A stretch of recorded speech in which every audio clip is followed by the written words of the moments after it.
লাগাতার বৃষ্টিতে জলমগ্ন দুর্গাপুর পুরসভার 24 নম্বর ওয়ার্ড সুকান্তপল্লী। বৃষ্টিতে জলমগ্ন। গত দুদিন ধরে মেঘলা আবহাওয়ার কারণে দুর্গাপুর শিল্পাঞ্চল জুড়ে বৃষ্টিপাত হয়েছে। বেশ কিছু অঞ্চলে নিকাশি ব্যবস্থা ঠিকঠাক থাকায় জল বেরিয়ে গিয়েছে ড্রেনের মাধ্যমে। অপেক্ষাকৃত নিচু অঞ্চলগুলোতে নিকাশি ব্যবস্থা ঠিক না থাকায় রাস্তার উপরে জল উঠে গিয়েছে। এলাকার মানুষজন যাতায়াত করতে পারছেন না রাস্তা দিয়ে। জলের মধ্য দিয়ে গাড়ি নিয়ে জল কেটে বা হেঁটে পার হতে হচ্ছে।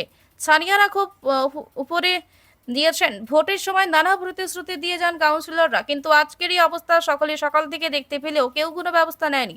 যদিও পৌরসভার পক্ষ থেকে দ্রুত নিকাশি ব্যবস্থা খতিয়ে দেখা হবে বলে আশ্বাস দেওয়া হয়। পেরিয়ে এলাম। এখানে ড্রেনের যা অবস্থা, ড্রেন দিয়ে জল যাচ্ছে না, যার জন্য রাস্তায় জল উঠে যাচ্ছে, বাড়িতেও জল ঢুকে যাচ্ছে। সেহেতু এখানে আর কাকে কিছু বলার মতন তো কিছু নাই, সবাই তো দেখতে পাচ্ছে। ভোটের সময় সবাই আসে, ভোটের সময় সবাই আসে, আর ভোট সবাই পেরোলে প্রতিশ্রুতি দিয়ে যায়, ভোট পেরোলে আর কিছু নেই। এই তো দেখতেই পাচ্ছেন ড্রেনের যা অবস্থা। কি নাম আপনার? শ্রীকান্ত বেহেরা। এলাম তো খুব কষ্ট করে এলাম, প্রচুর জল, মানে আসা যাওয়া কি সম্ভব নয়? আসলে আপনার সম্ভবই নয়। তো দরকার তো আসতে হচ্ছে, একটু হসপিটালে যাবো। এই বৃষ্টি হলে এরকম অবস্থা? হ্যাঁ, বৃষ্টি হলে এরকম অবস্থা।